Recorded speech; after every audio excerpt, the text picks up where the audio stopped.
Welcome to the Talking Free podcast. As the girl who has always been told she talks too much, can speak with a mouthful of marbles underwater, and can sell ice to Eskimos, I have found the perfect platform to have my say, freely. I am here to share with real people, having raw conversations about authentic stories. It is a place where you can feel safe discussing anything and everything. These stories will make you laugh, cry, debate, wonder, intrigue, and get curious about life as you talk free with Trudy Marie.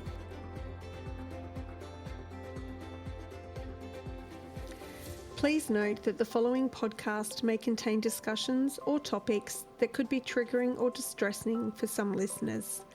I aim to provide informative and supportive content, but understand that certain themes may evoke strong emotions or memories. If you find yourself feeling overwhelmed or in need of support while listening, I encourage you to pause the podcast and take a break.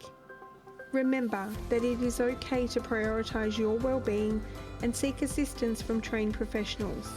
There is no shame in this. In fact, it is the first brave step to healing. If you require immediate support, please consider reaching out to Lifeline on 13 11 14 or a crisis intervention service in your area. Thank you for listening, and please take care of yourself as you engage with the content of this podcast. Hello, and welcome to another episode of the Talking Free podcast. Today is a solo episode of me talking about my very colourful career. Now, I started work at 13 and I will be 49 soon, so that is 36 years of working. Now, I used to say that I was a Jack or Jill of all trades and a master at none, but I've stopped saying that because if there's one thing I know, I am the master of being uniquely me.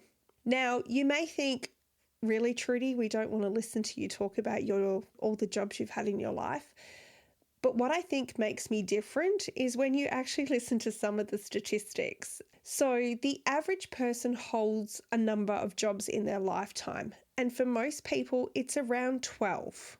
You'll hear that I have had more than 30. And no, I am not kidding. The most time people spend in a job is approximately 3 to 5 years. It's about average before people look to changing jobs. For me, some jobs have only lasted 6 months due to circumstances beyond my control most of the time, and the longest job or career that I had was 8 years. Now, the average number of industries that people work in, now they usually change at least once because, let's be real, you have a job at school and then you go into your chosen field. But usually people change careers maybe 3 to 7 times in their lifetime. I've had at least 9 changes. And I say that because a number of the industries I've worked in can be broken into smaller industries again. So let's start at the beginning.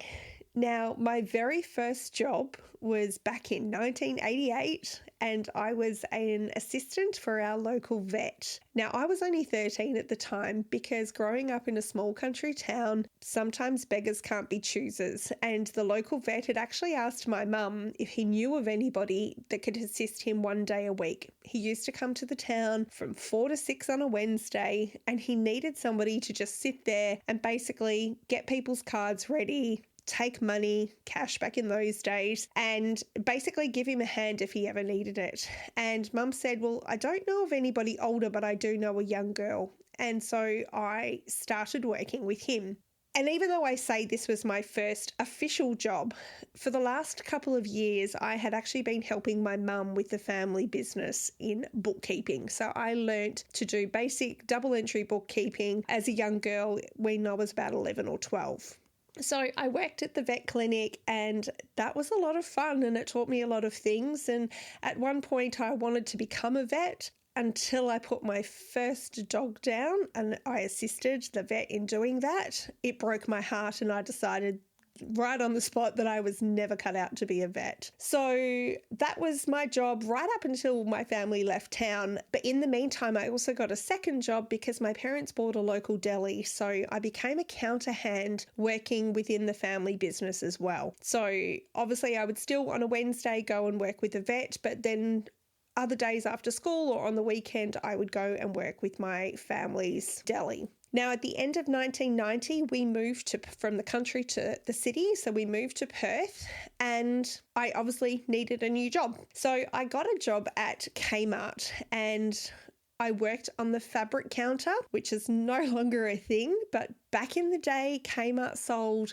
fabric and curtains and haberdashery, and I was responsible on Thursday nights and Saturdays because that's all we worked back in the day, maybe a little few extra hours during the Christmas holidays and other school holidays. But that was my first job, and let me tell you, I remember wearing those zip-up nurse uniforms is what I used to call it, and it was this horrible apricot colour and I hated it, but I loved the job and I was so happy when we actually got to change into black and white uniforms. But that was also the first time I experienced sexual harassment with a manager within that workplace. And back in the day, I was a young, naive 16-year-old and I had no idea what was happening. If only I had have reported him back then, but that's a whole other story. Around the same time, my parents also bought another deli, and so I would help out there when I wasn't working, so predominantly on a Sunday because that's when I could work.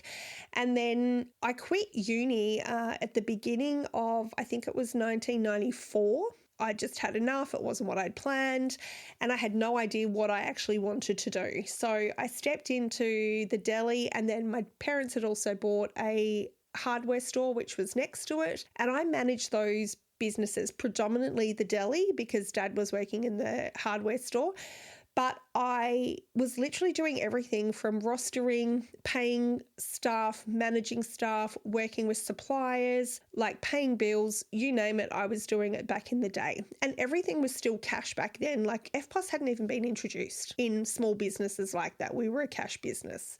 After a few years, I kind of got sick of doing that and I wanted to get out into the world, and I managed to start a job in recruitment. Now, I initially started working in an admin role with the particular recruiter and then worked my way up to actually recruiting for different jobs. Now, the first company I worked for was predominantly, I want to say, admin and heavy haulage. I learned a lot about trucks in those days. Didn't know what a B double was up until that point, and by God, do I now, and know what a good truck driver is compared to a bad one. From there, that company actually went bust due to some tax evasion from the owners. And so I went to work with another recruiter who was a colleague of my dad's, and they had predominantly naval services. So it was down in Henderson, which is near Kwinana for any of those who know Perth. And I was working there doing, again, recruiting for these naval services. And likewise, it must have been a thing back in the day, but that company also went bust due to some dodgy things from the owners, but let's not go there. Now, at the time, I probably could have gone back and worked for my parents, but I didn't want to do that. So I managed to get a role with Target. Having the experience with Kmart in the past, I decided to, jump ship and go to Target. Back in the day, in the food chain of Coles Myer as a brand, Kmart was at the bottom and Target was in the middle. So it was kind of a step up as well. That's how I thought about it. So I started there working across the makeup counter,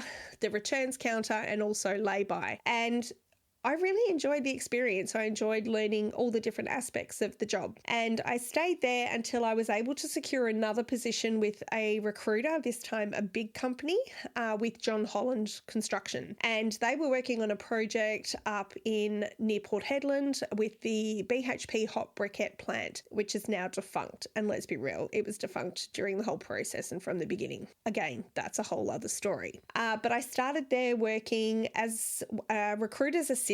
So because of the size and scope of the job, I did a lot of the smaller jobs as opposed to the really big jobs as far as finding positions. I was there until they needed to find somebody to work on site. And the problem that they were having is that one of the contractors needed somebody to, one, work as a trade assistant working in the field, but the work wasn't enough for that. So they wanted somebody to be a field assistant and do some bookkeeping. Now, they couldn't find a male who was able to do the TA work and then go work in the office. And they couldn't find a female to do the office work, but then go put on some clothes and go and work in the field.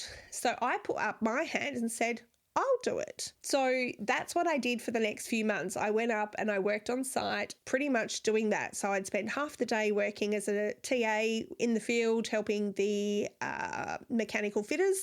And then I would go back into the office and do a whole bunch of field reporting. And I managed the stock supply store for our particular contractor. And that was a lot of fun. And the only reason I left that is because BHP wanted to relocate this particular contract from out of a hotel and put me into a camp. And I refused. At the time, I was probably about, I want to say, 2021, and they wanted to put me into a 2,000-man FIFO camp as a young girl. And I was just super scared of what could happen to me personally when I wasn't at work. So I refused and said, no, I'm going home. So I did that, and I managed to secure a job back with Target, this time at a separate store, and I became an area manager and worked in the children's wear department. So that was the department I was responsible for. And at the time, they were also starting to build Joondalup, and Joondalup was a brand new store, and I was involved in setting up that store and then became a night fill manager. And because of the hours that I obviously had to work, because night fill didn't go that long, I would work in the day in the ladies' wear department, and then at night I would manage the night fill team. So that was a lot of fun and a real eye-opener in the fact that when you're opening one of these big box stores, you see really what goes on in the background as to how things are set up, how things are displayed, how to read all the different, we used to call them planograms. I don't know what they call them anymore, but it was basically a guide of how to actually set things up. So everything had its place and role in the actual shop. I stayed there for quite a while until my new husband at the time got transferred to Kalgoorlie. So I had to leave that job behind and find out what I was going to do in Kalgoorlie. And at the time, I saw an advertisement for a real estate sales rep and thought, you know what? I'm going to give that a go. So I applied for the job. I stayed in Perth a few weeks longer to finish my certificate, and then went to Kalgoorlie and started my job with a local real estate agency. And I had kind of two roles. I was a sales rep in my own right, but I also worked with another sales rep who was highly successful but inundated with paperwork and just couldn't keep up with it. So I kind of became her assistant. And when I look at where she is now, she actually owns her own very, very successful real estate property management business in Kalgoorlie. And I'm still friends with her to this day. But the reason I finished that job is that I fell pregnant with my daughter and basically stopped working because of that. So while I had my children, because they're only 14 months apart, I took smaller jobs working at Woolworths as a night filler. It just was convenient for my husband's work, and it just got me out of the house, gave me a little bit of extra money, and made me feel sane, because I'm one of those people that feels that they just have to keep working. So that's what I did while the kids were little. And then my husband got transferred to Mount Isa, so we moved, and I didn't work during that time. It wasn't until I came back to Kalgoorlie when we were transferred back that I found out that they were opening a Target store in Kalgoorlie. Now, I just put out my feelers to the old contacts that I had with Target and said, how do I go about applying? And they said, send your resume to this person. So I did. And not only was I offered a position at Target, but I was actually offered the second in charge of the store. These days, I think it's called the operations manager. And so I liaised with the store manager, who was actually still working in Perth at the time. And I literally recruited, trained and then managed 60 plus staff for that store. And to this day, it's still one of my greatest achievements doing that in my hometown, because I literally saw that project through from start to finish, and it was absolutely amazing. And I recruited my 15-year-old stepsister at the time to work as a casual, and down the track, she ended up staying with Target, working her way up to work in the role of operations manager. And when the store closed a few years ago, she was the one that closed out the store. So it was kind of coming full circle, and a very, very special memory. But unfortunately, I stopped working at Target because of the impact it was having on my small children. I realized that being in a highly stressful supervisory role, being a key holder to the store, having to go out in emergencies, having to manage stuff all the time, it was just taking a toll on the kids, and I decided to give that up and do a more school hours based job. So I ended up working for the Chamber of Commerce in Kalgoorlie, basically working as like a marketing consultant, and would work with predominantly mining or mining related businesses and seeing what they needed, like marketing ourselves with the Chamber of Commerce to all those businesses on how we could help them in the community. And I did that right up until I left town, and I'll get into that in a moment. But at the same time, I also started working on the weekends for a local pub. And the reason I started doing that is I can remember my sister calling me one night and said, "Do you have any black clothes? And are you busy right now?" And I'm like, "Yes, I have clothes, and no, I'm not busy." She's like, "Cool, can you please come and help me?" And she was managing one of the restaurants in the pubs at the time, and a couple of her staff had called in sick, and she had 2 huge groups coming in that night of 20 people and needed assistance waiting. So I went in and helped her, and then basically continued. It became a little weekend job on Friday and Saturday nights that I would go and help out waitressing, running the bar, doing bits and pieces. And then that ended up leading to catering jobs as well. So we catered for a few big events, the local ball they have in Kalgoorlie, a couple of weddings, and a couple of other like sort of corporate events that I used to help out at. And that was just a lot of fun. There was no stress in that job. It was just, let's have fun with it. And, you know, that was my first hand of really entering the hospitality industry. In 2006, when my husband and I separated, I chose to move back to Queensland. Or when I say back, we'd lived there in like when we'd moved to Mount Isa. So I decided to move over there. So I was looking for a job, and obviously at the time had to do that over the phone. And I managed to score an assistant store manager position to go into Suzanne's. And that was my first time working in a sort of a smaller boutique situation. Up until that time, I had worked obviously with Kmart and Target as big box stores, but this was a sort of smaller boutique situation. So I worked there for quite a few months actually. It was nearly a year. But then what I discovered is that, again, it was impinging on my life as a single mum, like just the responsibility, having to work 7 days a week, having to work Thursday nights. It was just taking a toll on the kids, especially me as a single mum. So I decided to go into a recruitment office on one of my days off and do some testing to see what other roles I could get. I was looking at something admin, something I could work Monday to Friday, something that was way easier and less stressful.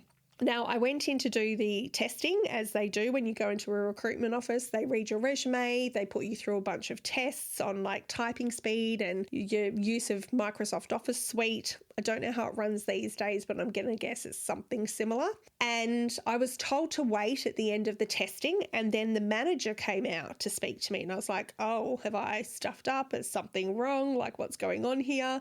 And he's like, "I have a job for you. I want you to actually come and work for us." And so I started working with them as a recruiter, and I became the account manager for one of the major service providers and their call centre. So my job was predominantly hiring people to work in the call centre and manage this group of kind of, I suppose, casual part-time, but they were constantly like ongoing. And that was quite a fun job. Again, that became too much, and working Monday to Friday, 9 to 5, I was still impinging on my kids' time. So I ended up switching to a marketing company, and I worked remote for them. So they were a company operating out of Brisbane, and I was responsible for the northern region between Ingham and Ayr, so concentrating mainly on Townsville where I was living. And the beautiful thing about that was that it was school hours work, and then any sort of administrative work I could do at night when the kids were in bed. So I could be there to drop the kids off from school, pick them up from school. I had the flexibility that I could attend some school events if I needed to, and that was a really great job. And the only reason I left that job is at the time my dad became a little bit sick, and we didn't know how things were going to pan out.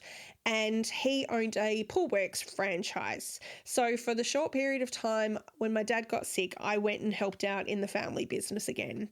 So again, it was retail. I was familiar with that role, but learning about pools and pool water and how to manage pools was a whole other different experience for me. But I got to do that. And then later on, this was only a few years ago, when one of the cyclones came through Townsville and caused quite a bit of damage. I actually flew over to Townsville to help my dad out for a couple of weeks, basically getting pools sorted out during that particular time. So it was great experience and great skills just to learn if I ever, live in a house that's got a pool, I know how to look after it. I stayed there until the guy I was dating at the time, he had an opportunity for us to move to the town he worked in and live on site. And so I did that. So I had to give up working with the family, and I managed to pick up a job dual managing the school canteen. So it was a district school, which means it's kindergarten through to, I think they were year 10. And me and another lady run the school canteen. And look, we had a great time. It was the easiest job I've ever had. It was the funnest job I've ever had, because we used to just have fun with the kids. I mean, yes, we were making food. That wasn't really hard, but it was just a lot of fun, and I really enjoyed that time. But when I split with my partner, I had to move, and I ended up moving to Mackay in Queensland, and I took on a role as a store manager of Prouds the Jewellers. And the funny thing was during my interview, I was told that there was a particularly difficult staff member, and I wasn't to rock the boat, and I was just to go in there and do the best I could. It's not sort of the challenge you set me, unfortunately. So not only did I rock the boat, I found out what the actual problem was with this particular staff member, and I managed to turn the store around. So we were starting to meet budget and exceed budget. I got the wages bill under control. And all of a sudden, our store started getting bonuses, which the store absolutely loved. All the staff loved me for it, because it was just a better place to work. And we were actually, meeting our budgets, meeting our KPIs, and we had a really lovely store. So that was that until I moved back to WA. My kids wanted to move back to be closer to their family, and I had to make that decision to move back. So the obvious choice for me was to go straight back into a retail role. And I remember at the time I was with my mum, and I had, I think, 5 interviews set up the week I arrived back into Perth. And I said to my mum, I'm going to have to take whichever job comes first, because I beggars can't be choosers here, and I need to just get a job. And lucky for me, the first job that I was offered was at a fashion retail store again, Colorado, and it was at their flagship store in Karrinyup. And this was really cool for me, because this wasn't just another store or manager role, but this was their flagship store, which means it was like the key store in the Perth metro area. And then within a couple of weeks of me starting at that job, I rang my mum again to say, Mum, think I've made a really bad decision. And she's like, why? I said, because this company is about to go bust. And the reason I say that is that as I was going through the books and reading the budgets and reading the figures and stuff from the previous 12 months, learning about my role, this is all part and parcel of being a manager. And I said, this flagship store hasn't made budget for the last 12 months. And reading between the lines of some of the communications that were coming through about stock levels and things like that, I said, this store is going to go under within the next 12 months, and I need to get out because I need to protect myself. So I got through the Christmas period, which was a busy time and everything. And then I set about looking for a job for myself to get out. And luckily I did, because my prediction came true and that company no longer exists. They folded and went into liquidation. So I managed to find a job as an admin assistant. Now, let's be real, for me, that was beneath my pay grade. And I say that with diplomacy in the sense that I just needed a job. I just needed to get out of the retail. Jobs were hard to find at the time, and I just needed to take the first thing. But I did go to an interview, and I was interviewed by the admin manager, and she called the director in, and the director literally employed me on the spot. And I said, yep, cool. So I started that role as an admin assistant, and then within the first couple of weeks of me being there, he had to lay off a few middle management positions. And he did come up to me and say, Trudy, don't worry about your job. It's safe. We need to lay off some middle management for cash flow struggles, but we are admin short, so you're not going to lose your role. And I really appreciated him saying that, because I'm like, have I really just gone from the frying pan into the fire? So I started there as an admin assistant, and then the director and the service manager came to me again a couple of months later and said, Trudy, we have a proposition for you, and we really hope you say yes. And what had happened is that the service coordinator, they were a big construction company, and the service coordinator in that department, in the service department, had already resigned, and they were training up the replacement. The replacement quit, and the service coordinator was about to leave, and they're like, what do we do? They work in HVAC, and they could not go without somebody literally managing their team of 25 techs and 500 clients. So I said, sure, I will step in. So the service coordinator had a week to train me. We'd just come out of a really, really busy summer. And as you can imagine, with air conditioning and ventilation, it was chaos. And we were behind on our routine services, and it was just a crazy period of time. So I managed to turn that around, get us all back on track, and build up a really great relationship with the techs. And so that was a really good job. I had a lot of fun with the 25 techs and apprentices across the 500 clients. We managed to bring everything back in, working smoothly, up to date, managing the ad hoc service calls as well as the routine servicing. And there were a few internal issues within that department, which I won't get into on this podcast. But let's just say that I literally said to the service director that if he didn't like me in my role, then to show me the door. Otherwise, that problem needed to be resolved. And the way it was resolved is that the construction director said, I'm taking her to my department. So I moved up to the tenders department with estimating, and I became the tenders administrator. Now, what that involved is working with a whole bunch of different contractors and drawings on construction. So when a job is put out to tender, basically all the scope of works is put forward, and all these different suppliers who do all the different parts of the job put in a quote for the part of work they do. And then the construction manager basically goes through, puts all the best quotes together and comes up with a figure on how much they are going to charge for their particular area of work. And then they submit that tender. So at the time, it had been a dual role. So there were two ladies working in that particular role on a part-time basis, and there was never any consistency, and they struggled to get really good quotes and really detailed quotes.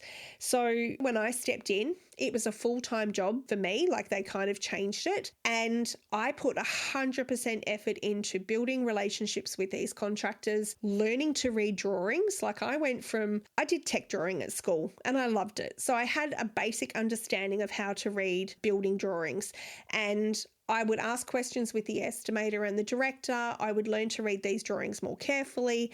I would learn to read the drawings that came through with amendments on them, because there's lots and lots of revisions of drawings. And over time, I was getting really comprehensive quotes coming through from multiple different contractors.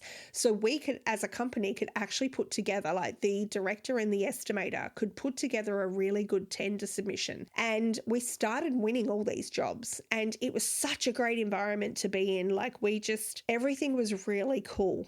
Now, the reason I chose to leave that particular job was because I got a little bit bored with it. I wanted to move up to become a estimator myself, or do a little bit more within the company. And there wasn't the opportunity to do that. Like, literally, I was at the top of where I could go, and I was bored.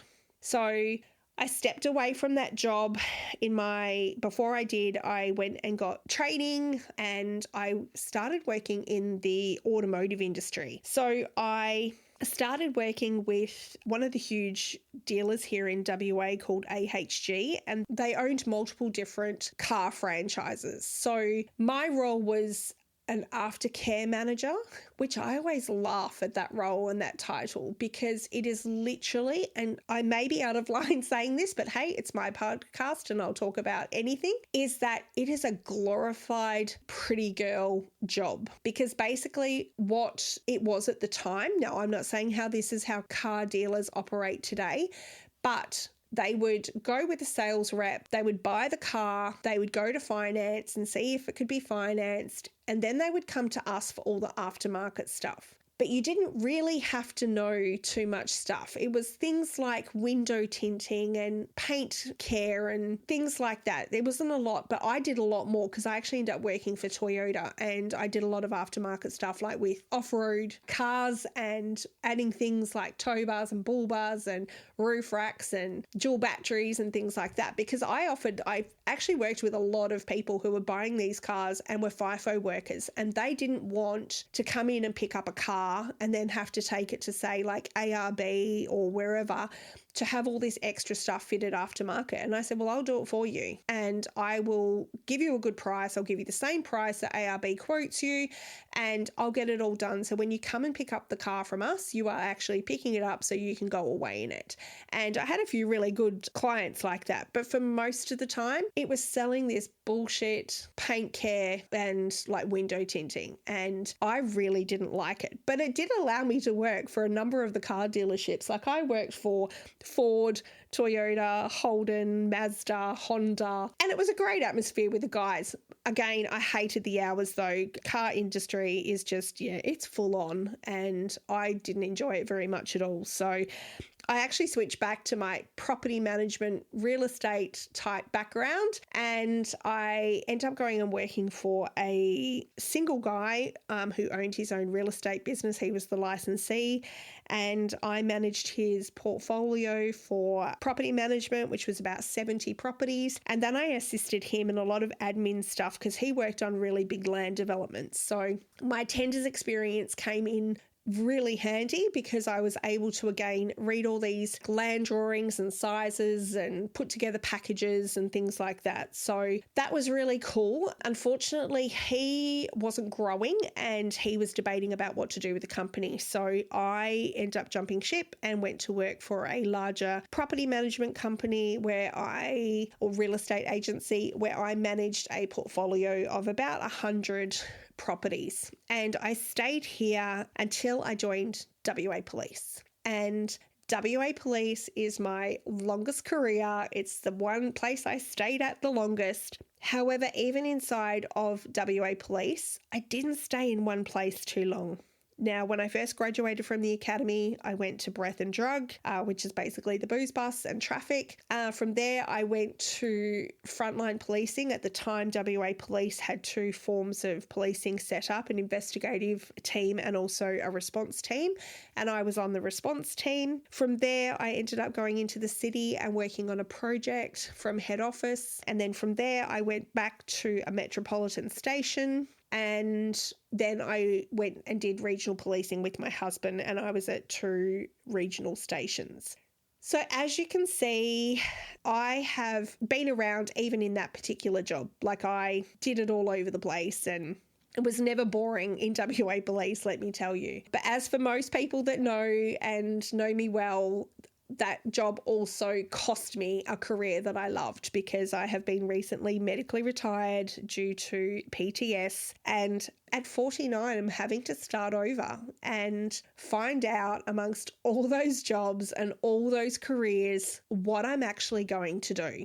And this is where I sit moving forward here. I am currently writing an online course and hope to provide one-on-one coaching down the track. I'm doing some certification in the background. And one of the things for me is that if anyone has worked or knows human design, I am a 6 profile, which means that I am a role model. Now, the thing with being a role model within human design is that you spend predominantly your 20s, 30s, 40s working, experiencing, living, creating, doing it all. So that as you come into the era of your 50s, you start to become that role model, providing all the wisdom.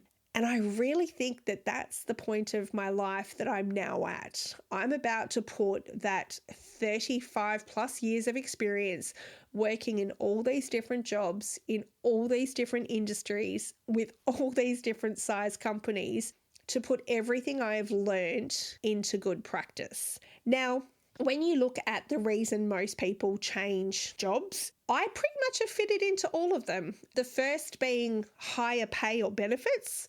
Let's be real. If we can find a job that pays better or has better benefits, we will probably go to it, especially if it's in the same job and same industry. Relocation is another one. And I've done this at least 8 times, moving between WA, different places in WA, moving across to Queensland, moving back. I have done this multiple times, and you just go with the flow sometimes. Stress and work environments, negative bosses. Who wants to stay working in a place like that? And I have to admit, while I haven't admitted it freely on this particular podcast episode, there have been multiple jobs where I have changed due to this circumstance. And let's be real, it ultimately cost my career as a police officer. Restructure is another one. And while most people just restructure, like as I said, when I worked for the construction company and there was some restructure going on with middle management, 5 times companies I've worked with have gone bust. Like 2 recruitment companies, Colorado is a retail store. Like, there's just been a number of companies that have just, gone bust, and I've literally had to find another job. Career advancement is another one, and you may change jobs but stay in the same industry. You just go up the ladder. And I've done this probably once, in the sense that I went from one different Target store to another different Target store purely because I was being promoted as a manager. And within the construction industry, I worked for the same company, but I started as an admin assistant. I moved up to service coordinator, and then I moved up to tenders administrator. So it's really cool when you can actually career advance with the one company. And like I said, with my stepsister, I employed her as a casual at Target, and she closed out the store in the same role I was. So she literally career advanced through that company. And the other one, which is really, really big for most women in work, is working for career-life balance. And especially having children. And for me, I know this was personal in the sense that I stopped working when I had my children. I had to find work while my children were little. I had to change jobs because it wasn't working as a full-time working mum. And I also had to change because when I was a single mum, it also was completely difficult. So there are multiple reasons for changing, and I think I've done them all within that sort of thing. But what I like to focus on is the outcomes, who it made me. And for some people, you may stay in the same job for, 5, 10, 20, 30 years. Even now, when I've just been medically retired, I retired with other officers who had been in the job for between 15 and 30 years. And kudos to them. They were able to obviously change different departments, different stations, whatever during that time, but it's still one lifelong career. And I've never done that. But the things that I have found out of doing that is that I am very, very adaptable to change. nothing phases me. Like if somebody comes to me tomorrow and says, Trudy, we need to do that a different way, I'm like, cool, why and how? Like, let's do it. And that's same for life. Like even in the times I've moved, as you would have guessed in episode 1 of The Big Move, moving around, like, I'm very adaptable to change. It doesn't bother me at all. And inside of that, you become very, very resilient. You can literally pick up, move on, make what you need to change. The resilience is a really key thing in being able to move through life and not allow those aspects of the past to hinder what you're doing in the future. And I've never had to do that with work. Like I've always been able to leave a place of work. And if I can look back through my very long list of jobs, and I still have networks of people that I am able to call on, or friends that I've worked for in the past. And that leads me to my next thing of what is an outcome, is that I am able to network and draw on resources. Like I'm able to communicate with different people. I understand how different businesses work. So I can either apply that to something I'm doing now, or I can know the game plan and I know how things work, so I can make things work my way a little bit more. And I really learned that in WA Police, because when you're dealing with so many different people from so many different walks of life, when you have kind of that little insider information, you know how to work it to your advantage. And I really do believe that working in so many different industries and working with so many different jobs, that I have actually been able to do that. It has also made me extremely widely skilled. Like my skill level, when I look at it, I'm not highly skilled in a lot of areas. Like I won't say that I'm an expert by any stretch of the imagination, but I know a little about a lot. So there are a lot of things that I can turn my hand to at a really quick moment's notice. Like even now I am taking on the role, and it's a volunteer role, of working with our local art and craft collective to do some marketing stuff for their pop-up shop, to help run their pop-up shop. And I couldn't do that or put my hand up for that if I didn't think I had the skills necessary to be able to take on all those different aspects. And I do it like I'm just going to wing it. Like I'm not an expert, but I'm going to give it a go, and I'm going to take advice from where I need to. I'm going to call on the network of people that need to help me along the way, and I'm going to make it work. I did this so many times, even within WA Police. Like I remember going to a job out at one of the mine sites, understanding a little bit how mining works, because that's my dad's industry. Back in the day, I'd worked obviously mining through Chamber of Commerce and had a bit of an understanding how things worked within the mining community. And I had to attend a job that involved one of the mines, and I was able to call on how things worked within that mine site to get things resolved quickly and easily before any of the police sort of stuff kicked in. And I was recognised for that in that particular job. Like the mine site were appreciative of how quickly I responded, how I did things. And then even within my job, like I wasn't technically qualified to do this particular job, and it needed a sergeant to oversee it. But I had most of the work done before the sergeant even really had to like take a hand to it. So I pat myself on the back. And it's one of these times that it's not to do it with arrogance or ego, but it's to say, you know what, over the 35 something years, I have learned how to do things. I've learned how to live life. I've learned how to take care of myself and take care of others and make a difference where it really matters. So I leave my story here of this colourful career with some wonderful, wonderful highs, with some absolutely shocking lows, and know that my future is exactly what I get it to, how I make it to be. Like whatever I create, whatever I set my mind to, however that looks, I know that 1, I'm going to be okay, and 2, that I'm going to be successful, because success comes not from reaching the expectations of others, but for understanding that success comes from within and knowing that you are capable of whatever you set your mind to. Thank you for tuning in to the Talking Free podcast today. If you have an idea for a future episode or a story you'd like to share, then please message me, as I am always up for real, raw and authentic conversations. If you love what you are hearing, then please be sure to subscribe to hear all the latest episodes and spread the word to your family, friends and colleagues so they too can listen in. If you are sharing on social media, then please be sure to tag me at _Trudy_Marie_ so I can personally acknowledge you. I am always open to comment about how these episodes have resonated with you. It would also mean the world to me if you were to leave a 5-star review to ensure the Talking Free podcast is heard by more listeners around the world.